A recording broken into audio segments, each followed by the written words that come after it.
UK വീട് പോകുമ്പോൾ ഞാൻ ഫേസ് ചെയ്ത ഏറ്റവും വലിയ ചലഞ്ച് ആയിരുന്നു ഈ വണ്ടികളൊക്കെ അടുത്ത വീട്ടിലോട്ട് കൊണ്ടുപോകാന്നുള്ളത്. BM ആണ് എന്റെ ഫേവറേറ്റ്, മിനി കൂപ്പർ ലിയാപ്പിയുടെയും. അവനെ ഇറക്കി വിട്ടതിന്റെ പ്രതിഷേധമാണ് ഈ കാണുന്നത്. ഞങ്ങൾക്ക് ഓരോ വണ്ടി ഉണ്ടെങ്കിൽ പാട്രോൾ ബിലോങ്സ് ടു റോളം. അവൻ ഏറ്റവും കൂടുതൽ ട്രാവൽ ചെയ്തുകൊണ്ടിരുന്ന ഈ പാട്രോളാണ്. ഞാൻ ആക്ച്വലി ഒരു കംപ്ലീറ്റ് BMW ഫാൻ പോയി, അതുകൊണ്ട് തന്നെ BMW ഫുൾ സെഗ്മെന്റ് ഇരിപ്പുണ്ട്. ആക്ച്വലി വണ്ടികളൊക്കെ മാറ്റി ഈ നിധി പുറത്തെടുക്കാൻ വേണ്ടിയാണ്. ഇച്ചിരി കാലമായിട്ട് ആശാൻ ഈ ഗ്യാരേജിനുള്ളിൽ ഇങ്ങനെ പൊടിയും പിടിച്ചിരിക്കുക. എന്തായാലും സ്റ്റാർട്ട് ആവത്തില്ലെന്നുള്ള 100% ഉറപ്പായിരുന്നു. ഞങ്ങൾ വണ്ടി തള്ളിയൊക്കെ ഫ്രണ്ടിൽ എത്തിച്ചു. വണ്ടിയുടെ ബാക്കി പണി എന്ന് അറിയത്തില്ലെങ്കിൽ എല്ലാവർക്കും ജംപ് സ്റ്റാർട്ട് ചെയ്യാൻ നന്നായിട്ട് അറിയാം. എന്തായാലും എനിക്ക് കുറച്ചൊക്കെ അറിയാം. അതുകൊണ്ട് തന്നെ വണ്ടി സ്റ്റാർട്ടാക്കി ഇതാ പോണു. നമ്മുടെ പറക്കുന്തളികയിൽ ബെസ്റ്റ് ആയിട്ട് തോന്നുന്നുണ്ടെങ്കിൽ അത് തികച്ചും യാദർശികം മാത്രം. എൻ്റെ എല്ലാ പ്രിയപ്പെട്ട പ്രേക്ഷകർക്ക് നമസ്കാരം. ഇന്നത്തെ വിഷയം പെട്ടെന്ന് നിങ്ങൾക്ക് മനസ്സിലാക്കാൻ വേണ്ടി ഒരു വീഡിയോയുടെ കുറച്ച് ഭാഗങ്ങൾ ഒന്ന് പ്ലേ ചെയ്യുകയാണ്.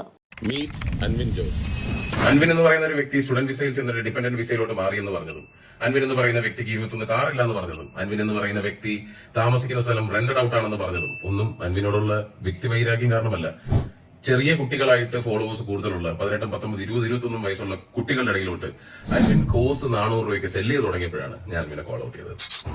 അൻവിന്റെ സ്കാം നമ്പർ 1, കെയർ ഹോംസിലോട്ട് ആൾക്കാരെ റിക്രൂട്ട് ചെയ്യുന്നതിന് വേണ്ടിയിട്ട് അവർക്ക് ജോലി വാഗ്ദാനം ചെയ്ത് 10,000 പൗണ്ട് അഥവാ 10 ലക്ഷം രൂപയാണ് അൻവിൻ കൈപ്പറ്റിക്കൊണ്ടിരുന്നത്. നിങ്ങളിൽ ഒരു വലിയ ശതമാനം ആളുകൾക്ക് എന്താണ് വിഷയം എന്നുള്ളതിനെ കുറിച്ചിട്ട് മനസ്സിലായിട്ടുണ്ടാവും. ഈ അൻവിൻ എന്ന് പറയുന്ന വ്യക്തിയോ അല്ലെങ്കിൽ അദ്ദേഹവുമായിട്ട് അസോസിയേറ്റ് ചെയ്തിരിക്കുന്ന മറ്റ് ആരോപണ വിധേയരായിട്ടുള്ള വ്യക്തികളോ ഒന്നും അല്ല നമ്മുടെ വിഷയം. ഒരൊറ്റ സെന്റൻസ് ഇതുപോലുള്ള ആളുകളെ ഫോളോ ചെയ്യുന്ന ആളുകൾ ഒന്ന് മനസ്സിലാക്കി വെച്ചോളുക. നമ്മളടക്കം ചെയ്യുന്നതാണ്, പക്ഷെ ആ ഒരു സെന്റൻസിനകത്ത് ഒത്തിരിയധികം വലിയ അർത്ഥതലങ്ങൾ ഈ ഒരു കാലഘട്ടത്തിലുണ്ട്. ഒന്നാമത് എന്താണ്? Impress, then influence, then convert. ഈ ഒരു കാര്യം ഒരു രീതിയിൽ അല്ലെങ്കിൽ മറ്റൊരു രീതിയിൽ പല ഇൻഫ്ലുവൻസേഴ്സും ചെയ്യാറുണ്ട്, ഞാൻ ചെയ്യാറുണ്ട്. അത് എത്രത്തോളം എത്തിക്കലായിട്ട് ചെയ്യുന്നു, എങ്ങനെ ചെയ്യുന്നു എന്നുള്ളതിനെ കുറിച്ചിട്ടാണ് ഇന്നത്തെ വീഡിയോയിൽ സംസാരിക്കുന്നത്. ഇത് എങ്ങനെ ചെയ്യുന്നു എന്നുള്ളതിനെ കുറിച്ചിട്ട് ഒരു എക്സാമ്പിൾ വേണമെങ്കിൽ എത്തിക്കലായിട്ട് ഞാൻ കാണിച്ചു തരാം. നിങ്ങളിൽ ക്രെഡിറ്റ് കാർഡൊക്കെ ഉപയോഗിക്കുന്ന ആളുകൾ അല്ലെങ്കിൽ ഒരു ക്രെഡിറ്റ് കാർഡ് ഉപയോഗിച്ച് നോക്കാമെന്ന് ആഗ്രഹിക്കുന്ന ആളുകൾ, ആദ്യമായിട്ട് ഒരു ക്രെഡിറ്റ് കാർഡ് ഏതെടുക്കുമെന്ന് ആലോചിച്ചിരിക്കുന്ന ആളുകൾ, അങ്ങനെയുള്ള ആളുകൾക്ക് 2 ബെസ്റ്റ് ക്രെഡിറ്റ് കാർഡുകളെ ഒന്ന് പരിചയപ്പെടുത്തുകയാണ്. ഈ ക്രെഡിറ്റ് കാർഡുകൾ അപ്ലൈ ചെയ്യാനായിട്ടും പെട്ടെന്ന് തന്നെ അത് ലഭിക്കാനും വേണ്ടി ഡിസ്ക്രിപ്ഷനിൽ കമൻറ്റ് ബോക്സിൽ ഞാൻ ലിങ്ക് നൽകിയിട്ടുണ്ട്. അതിനുശേഷം നമ്മുടെ പ്രധാനപ്പെട്ട കാര്യങ്ങളിലേക്ക് കടക്കാമെന്ന് വിചാരിക്കുകയാണ്.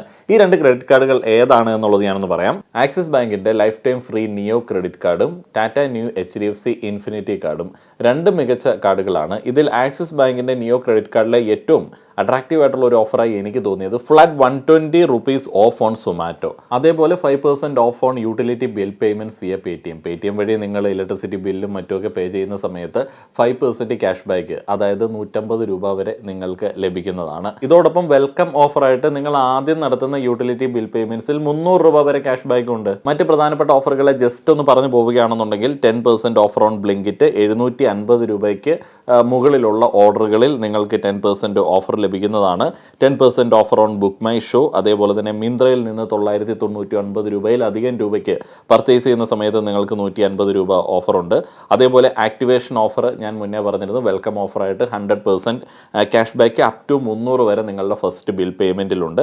ഇതിൽ ജോയിനിങ് ഫീ ഇല്ല എന്നുള്ളതും ആനുവൽ ഫീ ഇല്ല എന്നുള്ളതുമാണ് എടുത്തു പറയേണ്ട ഏറ്റവും പ്രധാനപ്പെട്ട പ്രത്യേകത. ഇനി ടാറ്റ ന്യൂ HDFC ഇൻഫിനിറ്റി കാർഡിലേക്ക് വന്നു കഴിഞ്ഞാൽ ന്യൂ കോയിൻസ് എന്ന് പറയുന്ന ഒരു special reward programme Tata new കാർഡിൻ്റെ പ്രത്യേകതയാണ്.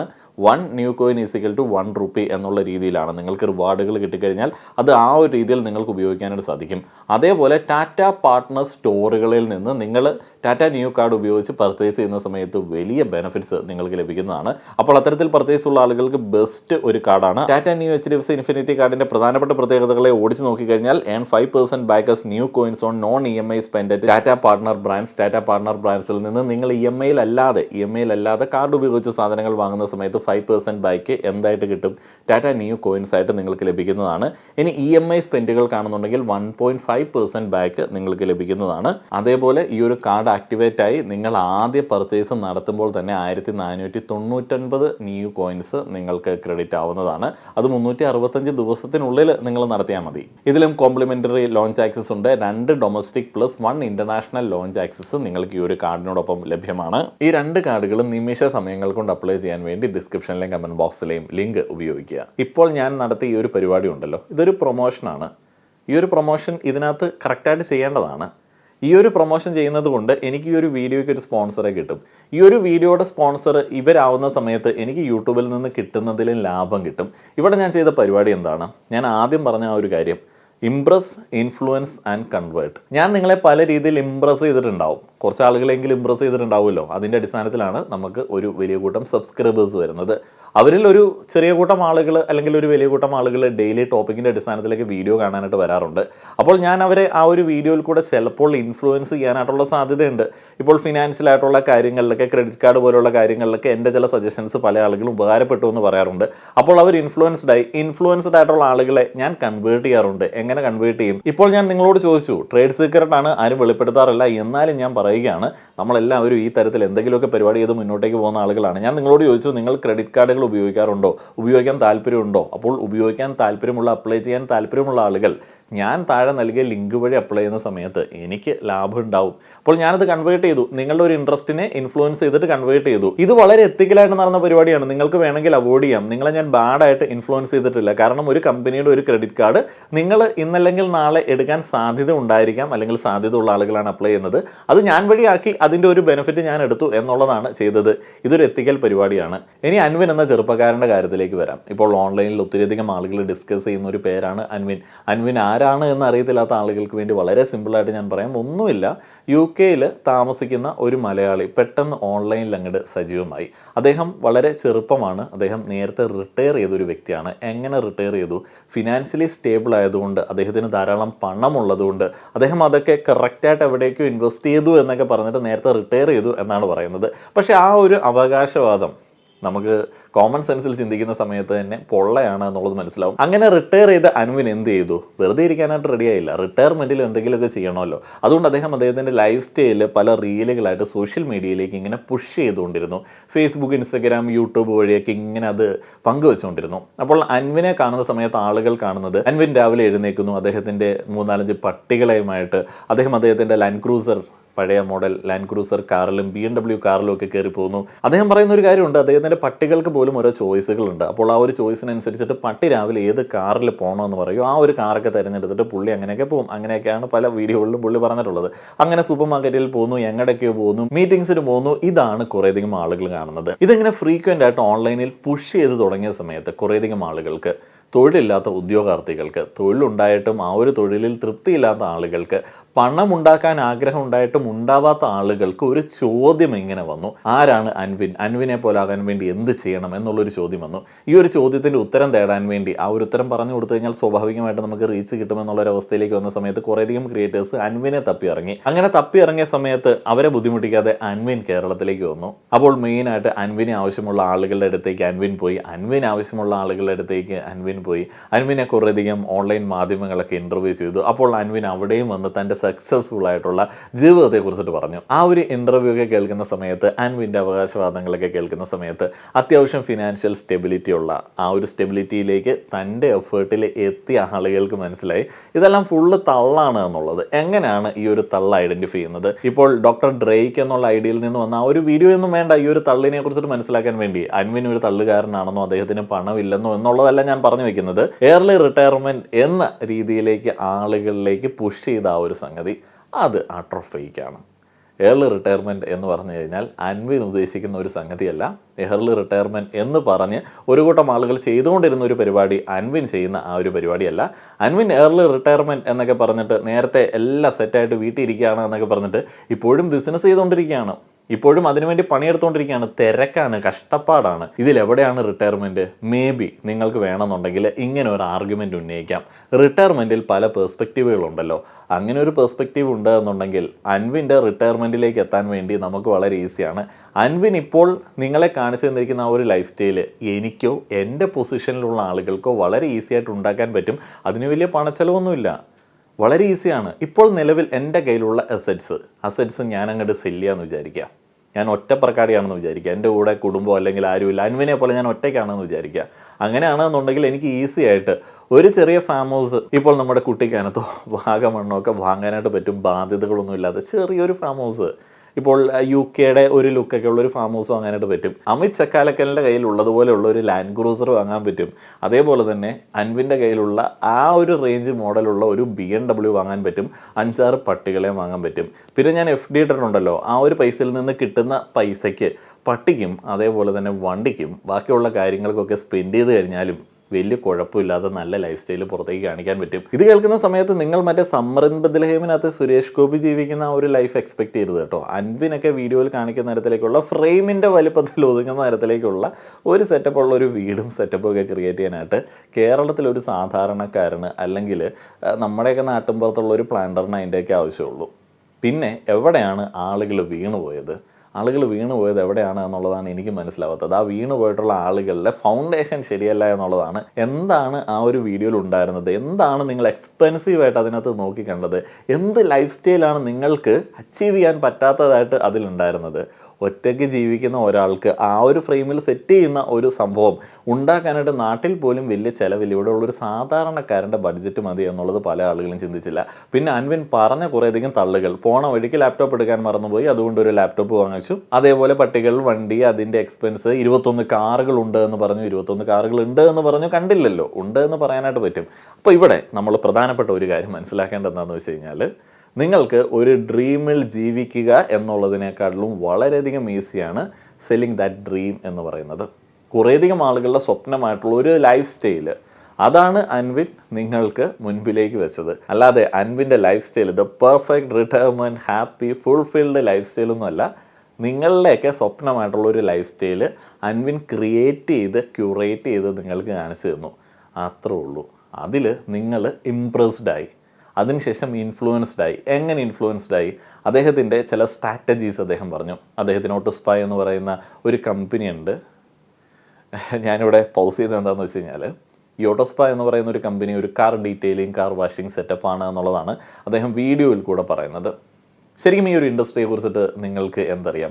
ഞാനിങ്ങനെ ഒരു പരിപാടി നേരത്തെ സെറ്റ് ചെയ്ത് അതിപ്പോഴും വലിയ കുഴപ്പമില്ലാതെ പോകുന്നുണ്ട്. മാനേജ്മെൻറ്റിൽ നിന്ന് ഞാൻ മാറിയതുകൊണ്ടുണ്ടായ ചില അതൃപ്തികൾ കസ്റ്റമേഴ്സിനുണ്ട് എന്നുള്ളത് ഒഴിച്ചു കഴിഞ്ഞാൽ നൈസായിട്ട് പോകുന്നുണ്ട്. അതിൻ്റെ ഫൗണ്ടേഷൻ ഞാനിട്ടതാണ്. ഈ ഒരു സർവീസ് സെക്ടറിലെ, ഈ ഒരു ബിസിനസ്സിലെ ഏറ്റവും മണ്ടത്തരം എന്ന് പറയുന്ന പരിപാടിയാണ് ഫ്രാഞ്ചൈസി എടുക്കുക എന്നുള്ളത്. ഫ്രാഞ്ചൈസി കൊടുക്കുന്നത് മിക്കവാറും കേസുകളിൽ തട്ടിപ്പ് തന്നെയാണ്. കാരണം നിങ്ങളൊരു കാർ വാഷിംഗ് സെൻറ്ററിൻ്റെ ഒരു ബ്രാൻഡിൻ്റെ ഫ്രാഞ്ചൈസി എടുത്തു കഴിഞ്ഞാൽ മിക്കവാറും ആ ഒരു ബ്രാൻഡ് അല്ലെങ്കിൽ ഒരു 99% ആ ഒരു ബ്രാൻഡ് ഒരു കാറ് കഴുകാൻ വേണ്ടിയുള്ള മോട്ടർ പോലും ഉണ്ടാക്കുന്നുണ്ടാവില്ല. അവർക്ക് ആ പേര് മാത്രമേ ഉണ്ടാവത്തുള്ളൂ. അവർക്കത് പറ്റില്ല. അവർക്ക് കെമിക്കൽ ഉണ്ടാക്കാനായിട്ടുള്ള സംവിധാനം ഉണ്ടാവില്ല. കാരണം കെമിക്കൽ വേറെ, കെമിക്കൽ ഉണ്ടാക്കാൻ ലൈസൻസ് ഉള്ള ഒരു കമ്പനിയിൽ നിന്നായിരിക്കും വരുന്നത്. അവരിതിൻ്റെയൊക്കെ മീഡിയേറ്ററായിട്ട് പ്രവർത്തിക്കുകയാണ്. നിങ്ങൾ വെറുതെ അവരുടെ കയ്യിൽ കൊണ്ടുപോയി ഫ്രാഞ്ചൈസി ഫീസ് കൊടുക്കും. നിങ്ങൾ തന്നെ കഴുകി നിങ്ങൾ തന്നെ തുടച്ചെങ്കിൽ മാത്രമേ കസ്റ്റമർ നിങ്ങൾക്ക് പൈസ തരത്തുള്ളൂ. അതേപോലെ തന്നെ ഈ കാറ് കഴുകാൻ വേണ്ടി പോകുന്ന ആളുടെ ഏറ്റവും വലിയ റിക്വയർമെൻറ്റ് എന്താണെന്ന് വെച്ച് കഴിഞ്ഞാൽ, കാറിലെ ചെളി പോവുക, അത് വൃത്തിക്കിരിക്കുക എന്നുള്ളതാണ്. അല്ലാതെ ഇന്ന ബ്രാൻഡിൻ്റെ പേരിൽ വന്ന ചെറുക്കൻ കഴുകി തന്നാലേ എൻ്റെ വണ്ടിയിലെ ചെളി പോകത്തുള്ളൂ എന്നുള്ളത് 95% ആൾക്കാരും പറയത്തില്ല. ഇത് ശരിക്കും പറഞ്ഞാൽ ബലൂൺ പോലെ വീർപ്പിച്ചിട്ടുള്ള ഒരു സർവീസ് സെക്ടർ ബിസിനസ്സാണ്. ഇത് എടുത്തു കഴിഞ്ഞാൽ നമ്മൾ തന്നെ കഴുകിയാലേ നമുക്ക് 10 രൂപ ഉണ്ടാക്കാൻ പറ്റത്തുള്ളൂ. നിങ്ങളൊന്ന് ആലോചിച്ച് നോക്കുക. ഒരു കാറ് കഴുകാൻ 500 രൂപയാണ് ചാർജ് ചെയ്യുന്നത് വിചാരിക്കാം. രാവിലെ മുതൽ വൈകിട്ട് വരെ എത്ര മണിക്കൂർ കിട്ടും? ഒരു കാറ് കഴുകാൻ വേണ്ടി ഒരു മിനിമം 30 മുതൽ 40 മിനിറ്റ് വരെ മിനിമം എടുക്കാറുണ്ട്. 40 മിനിറ്റ് കൊണ്ടൊക്കെ ഒരു കാറ് കഴുകി പോകാമെന്ന് പറഞ്ഞു കഴിഞ്ഞാൽ നമുക്ക് ലോട്ടറിയാണ്. ഈ ഒരു കാറ് കഴുകുന്ന സമയത്ത് തന്നെ മറ്റ് 2 വണ്ടികൾ വെയിറ്റ് ചെയ്തെങ്കിൽ മാത്രമേ നമുക്ക് വൈകുന്നേരത്തിന് മുൻപ് പണിക്കാരുടെ ശമ്പളവും സെറ്റ് ചെയ്ത് ഇലക്ട്രിസിറ്റി ചാർജും ഇതിന് ഇൻവെസ്റ്റ്മെൻറ്റിൻ്റെ ഏതെങ്കിലും ഒരറ്റത്ത് നമുക്ക് എന്തെങ്കിലും എത്തിക്കാൻ പറ്റത്തുള്ളൂ. അതുകൊണ്ട് തന്നെ ഇൻവെസ്റ്റ് ചെയ്ത ആൾക്ക് പലപ്പോഴും വലിയ പ്രോഫിറ്റൊന്നും ഇല്ലാത്തൊരു ബിസിനസ്സാണ് ഈ കാർ വാഷിംഗ് പരിപാടി എന്നൊക്കെ പറയുന്നത്. അപ്പോൾ അതിൻ്റെ ഫ്രാഞ്ചൈസി കൊടുക്കുകയാണ്. കേട്ട സമയത്ത് മനസ്സിലായത് ഒരു വണ്ടിയുമായിട്ട് വീട്ടിൽ പോയി വണ്ടി കഴുകി കൊടുക്കുന്ന ഒരു പരിപാടിയാണ്. അപ്പോൾ ഇങ്ങനെയുള്ള കുറേയധികം സാധനങ്ങളാണ്. ഇതിൻ്റെ ഡെപ്തിലേക്കൊക്കെ ചിന്തിക്കാൻ പോയി കഴിഞ്ഞാൽ ഇത് ശരിക്കും പറഞ്ഞാൽ നമ്മൾ ആദ്യം പറഞ്ഞ ആ ഒരു സ്ട്രാറ്റജിയിൽ തന്നെ പോകുന്ന ഒരു പരിപാടിയാണ് അൻവിൻ്റെ പരിപാടി എന്നുള്ളത് ഈസി ആയിട്ട് മനസ്സിലാവും. ഇനി എന്താണ് ഇതിൻ്റെ ഉദ്ദേശം? എന്തുകൊണ്ടാണ് ഇത്തരത്തിലുള്ള ഇൻഫ്ലുവൻസേഴ്സ് ഇങ്ങനെ കൂടുതലായി വരുന്നത്? ഇപ്പോൾ അൻവിനെ കുറിച്ചിട്ട് ഞാൻ പറയുന്നത് അങ്ങോട്ട് നിർത്തി കേട്ടോ. ലോകത്താകമാനം ഇതുപോലെ സമാനമായിട്ടുള്ള കാര്യങ്ങൾ ഉള്ളത് കൊണ്ടായിരിക്കാം അൻവിനെയും ആളുകൾ സംശയിക്കുന്നത്. ആ ഒരു സംശയം ബലപ്പെടുത്തുന്നതായിരിക്കാം, അല്ലെങ്കിൽ ആ ഒരു സംശയം ശരിയെന്ന് വെക്കുന്നതായിരിക്കാം അദ്ദേഹത്തിൻ്റെ മെൻറ്റർഷിപ്പ് പ്രോഗ്രാം സെയിൽ. 400 രൂപയ്ക്ക് അദ്ദേഹത്തെ പോലെ ആകാൻ വേണ്ടിയുള്ള ടിപ്സ്, അദ്ദേഹത്തിൻ്റെ ബിസിനസ് സ്ട്രാറ്റജീസൊക്കെ ആളുകൾക്ക് പറഞ്ഞു കൊടുക്കും. ശരിക്കും പറഞ്ഞാൽ ഈ അൻവിനെ നമ്മൾ ഇങ്ങനെ മൊത്തത്തിലൊന്ന് പഠിക്കുന്ന സമയത്ത് പെട്ടെന്ന് ഡൗട്ട് അടിക്കുന്ന എന്നാന്ന് വെച്ച് കഴിഞ്ഞാൽ, ഈ ലോക പ്രശസ്തമായിട്ടുള്ള സ്കാമുകൾ, ഫേക്ക് റിച്ച് ലൈഫ് സ്കാമുകളിലൊക്കെ സ്ഥിരമായിട്ട് ഉപയോഗിക്കപ്പെടുന്ന വാക്കുകളും അതേ സ്ട്രാറ്റജീസും തന്നെ ഇതിനകത്ത് വന്നു എന്നുള്ളതാണ്. അറിയാതെയോ അറിഞ്ഞുകൊണ്ടോ വന്നതായിരിക്കാം. അദ്ദേഹത്തിൻ്റെ ഒരു ഭാഗ്യക്കേടുകൊണ്ട് അങ്ങനെ അദ്ദേഹം പറഞ്ഞു പോയതായിരിക്കാം. എന്തുകൊണ്ടൊക്കെ ആണെങ്കിലും ഇവിടെ എല്ലാം മൊത്തത്തിൽ നമുക്ക് ഈ ഒരു മെൻറ്റർഷിപ്പ് പരിപാടികൾ അല്ലെങ്കിൽ അവസാനം ഇവരെ പോലെ ആവാൻ വേണ്ടിയുള്ള ടിപ്സ് പറഞ്ഞു കൊടുക്കുന്ന കോഴ്സുകളെ നമുക്ക് നോക്കിക്കാണാനായിട്ട് സാധിക്കും. അതേപോലെ തന്നെ എങ്ങനെ നിങ്ങൾ പണം ഉണ്ടാക്കിയെന്ന് ചോദിക്കുന്ന സമയത്ത് ഇപ്പോൾ അൻവിൻ ഒരു ഫ്രാഞ്ചൈസി ബിസിനസ് മോഡലിൻ്റെ കഥ പറഞ്ഞു, അത് റിയൽ ആണ് എന്ന് അദ്ദേഹം തെളിവുകൾ നിരത്തുന്നുണ്ട്. അല്ല എന്ന് ചില ആളുകൾ പറയുന്നുണ്ട്. അതെന്തെങ്കിലുമൊക്കെ ആയിക്കോട്ടെ. മറ്റ് ഫേക്ക് ആയിട്ടുള്ള ആളുകൾ പറയുന്നത് ചില AI ഓട്ടോമേഷനെ കുറിച്ചിട്ടൊക്കെയാണ്. അതേപോലെ തന്നെ മറ്റേ AI ട്രേഡിങ്ങിനെ കുറിച്ചിട്ടാണ്, AI വെച്ചിട്ട് ട്രേഡ് ചെയ്യുന്ന പരിപാടി, ക്രിപ്റ്റോയെ കുറിച്ചിട്ടാണ്, ചില പോൺസി സ്കീമുകളെ കുറിച്ചിട്ടൊക്കെയാണ്. അപ്പോൾ ഈ ഒരു പാറ്റേൺ മൊത്തത്തിൽ ഒരേപോലെ ആയതുകൊണ്ടാണ് ആളുകൾക്ക് ഡൗട്ട് അടിച്ചത്. അതേപോലെ തന്നെ അൻവിൻ കുറച്ചും കൂടെ ഒന്ന് കാത്തു നിന്നിട്ട് കാര്യങ്ങൾ ചെയ്യുകയായിരുന്നു എന്നുണ്ടെങ്കിൽ ഇത്ര ചീത്തപ്പേര് വരത്തില്ലായിരുന്നു. പെട്ടെന്ന് അൻവിൻ ആരാ എന്ന് ആളുകൾ ചോദിക്കുന്നു. അതിൻ്റെ ഒരു കുറച്ച് മാസങ്ങൾ കഴിഞ്ഞപ്പോഴത്തേക്ക് അൻവിൻ ആരാണ് എന്ന് പറയാൻ വേണ്ടി ഇങ്ങടേക്ക് വരുന്നു. എന്നാൽ അദ്ദേഹം പറയുന്ന സമയത്ത് പറഞ്ഞതിനകത്തൊന്നും ക്ലാരിറ്റി ഉണ്ടായിരുന്നില്ല. അദ്ദേഹം എങ്ങനെ പണം ഉണ്ടാക്കി, എങ്ങനെ അങ്ങടേക്ക് പോയി എന്നുള്ളതിനെ കുറിച്ചിട്ടൊന്നും ക്ലിയർ ആയിട്ടൊന്നും കമ്മ്യൂണിക്കേറ്റ് ചെയ്തില്ല. അദ്ദേഹം കൊളാബുകൾ അടിക്കാൻ വേണ്ടി തുടങ്ങി. ഈ ആദ്യത്തെ ക്രിയേറ്റർ പറഞ്ഞതുപോലെ തന്നെ ഈ കുട്ടികളുടെയും അതേപോലെ തന്നെ യങ്സ്റ്റേഴ്സിൻ്റെയും ടീനേജേഴ്സിൻ്റെയും ഇടയിലൊക്കെ ഇൻഫ്ലുവൻസ് ചെലുത്താൻ പറ്റുന്ന ആളുകളുമായിട്ട് ചങ്ങാത്തം സ്ഥാപിച്ചു. അവരുമായിട്ട് കൊളാബ് ചെയ്തിട്ടുള്ള ഇൻ്റർവ്യൂസും കാര്യങ്ങളൊക്കെ വന്നു.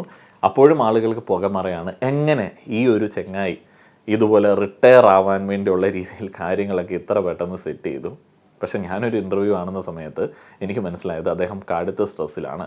അദ്ദേഹത്തിൻ്റെ എംപ്ലോയീസ്, അദ്ദേഹത്തിൻ്റെ ഓഫീസ്, അദ്ദേഹത്തിൻ്റെ ഫ്രാഞ്ചൈസി ബിസിനസ് മോഡൽ, മീറ്റിംഗ്, അങ്ങനെ ഒരു റിട്ടയർമെൻറ്റ് എന്തൊരു റിട്ടയർമെൻ്റ് ആണോ? ഇപ്പോഴും പണിയെടുക്കേണ്ടായിരുന്നുള്ള റിട്ടയർമെൻറ്റ് എന്തൊരു റിട്ടയർമെൻ്റ് ആണ്. പിന്നെ റിട്ടയർമെൻറ്റിനെ കുറിച്ചിട്ടൊക്കെ ഓരോ ആളുകൾക്കും വ്യത്യസ്തമായിട്ടുള്ള കാഴ്ചപ്പാടാണ്.